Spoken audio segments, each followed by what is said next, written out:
একে তো ফুলকপির এত দাম, তার উপর যতটা না ফুল তার থেকে বেশি ডাঁটা। তো পয়সা খরচ করে যখন এনেছি তখন ডাঁটাটা আর ফেলাই বা কেন, তাই না? তো চলো ফুলকপির এই ডাঁটা দিয়ে একটা দুর্দান্ত স্বাদের চচ্চড়ি বানিয়ে ফেলি। আর এতটা সুন্দর স্বাদ না, এই রান্নাটা যদি একবার করো তাহলে ডাঁটা পাতা ফুলকপির কোনো কিছুই আর ফেলবে না।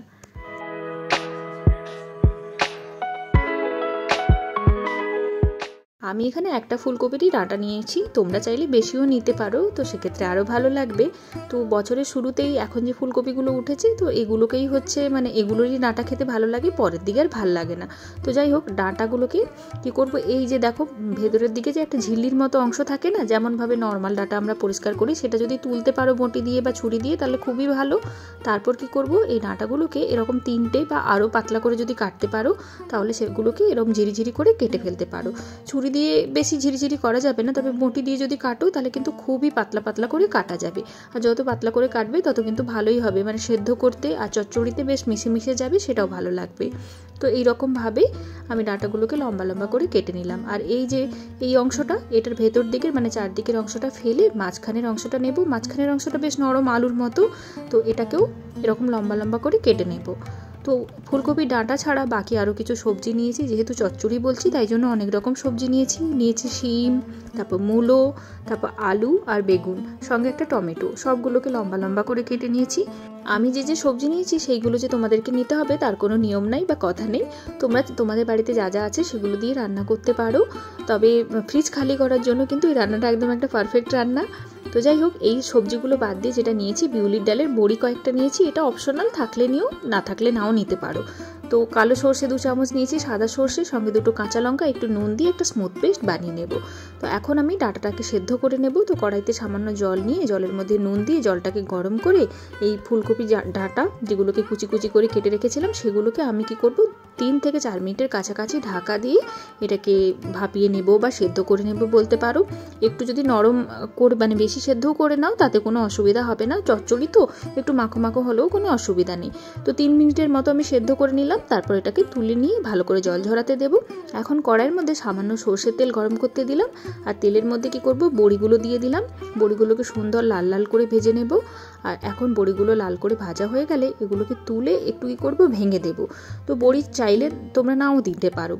তো যাই হোক, আরও একটু তেল আমি যোগ করলাম, এর মধ্যে 2টো শুকনো লঙ্কা, একটুখানি 5 ফোড়ন দিয়ে দিলাম। ফোড়ন থেকে যখন খুব সুন্দর গন্ধ বেরোবে তখন কি করব, সব যে সবজিগুলো আছে টমেটো বাদ দিয়ে এগুলোকে দিয়ে দেব।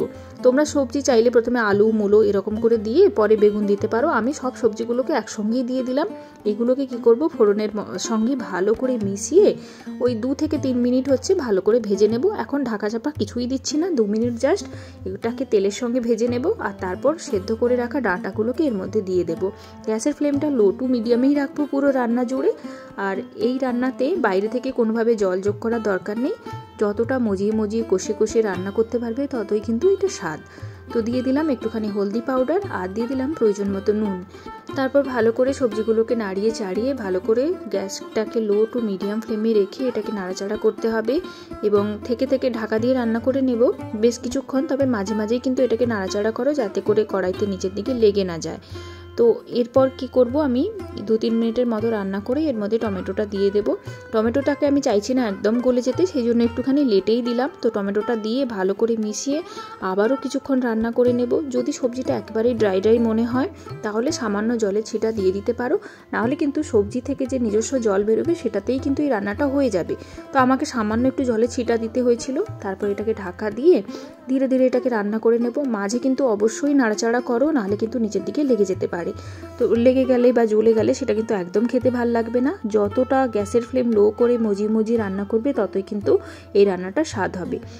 যখন দেখবে আলু বা মূলো ভালো করে সেদ্ধ হয়ে গেছে তখন কি করব, ওই ভেজে রাখা যে বড়িগুলোকে একটুখানি ভেঙে নিয়েছিলাম ওইটাকে এর মধ্যে দিয়ে দেব, ভালো করে মিশিয়ে নেব। আর তারপর দিয়ে দেব বেটে রাখা সর্ষে। তো সর্ষের পেস্টটা দিয়ে এরপর আমি মিক্সির মানে জার ধোয়া জল আরও খানিকটা দিয়ে দেব। খুব বেশি জল দেওয়ার দরকার নেই যেহেতু চচ্চড়ি বলছি। আর তাছাড়া সবজিগুলো তো আগেই রান্না করতে করতে অনেকটা সেদ্ধ হয়ে গেছে, বাকিটুকু সেদ্ধ এই সর্ষে বাটা জলেই কিন্তু হবে। তো ভালো করে মিশিয়ে ঢাকা দিয়ে ওই মিনিট 3-4 মতো রান্না করে নেব। তারপর দেখবো যে তোমার সবজিগুলো সব সুন্দর করে সুসেদ্ধ হয়ে গেছে এবং রান্নাটা একদম লটপট টাইপের হয়ে গেছে। 2টো কাঁচা কাঁচা লঙ্কা চিড়ে এর মধ্যে দিয়ে দেবো, আর যেটা দেবো সর্ষের তেল। কাঁচা সর্ষের তেল দিলে কিন্তু এই রান্নার স্বাদ একেবারেই বদলে যায়। সামান্য একটু চিনি দেবো, চিনিটা কিন্তু দেওয়ার চেষ্টা করো, তাহলে এই রান্নাটা কিন্তু আরও খেতে ভালো লাগবে। আর নিতান্তই যদি চিনি না পছন্দ করো তাহলে এটা অ্যাভয়েডও করতে পারো। তৈরি হয়ে গেল আমাদের ফুলকপির ডাঁটার দুর্দান্ত একটা চচ্চড়ি রেসিপি। গরম ভাতের সঙ্গে জাস্ট দুর্দান্ত লাগে। এইভাবে একবার বানিয়ে দেখো, আর বানিয়ে আমায় জানিও কিন্তু কেমন লাগলো আজকের এই রান্নাটা। তাহলে চলো তোমরা বানিয়ে দেখো, আর আমি নতুন ভিডিও নিয়ে খুব তাড়াতাড়ি হাজির হয়ে যাবো। ততক্ষণ সবাই ভালো থেকো, টাটা।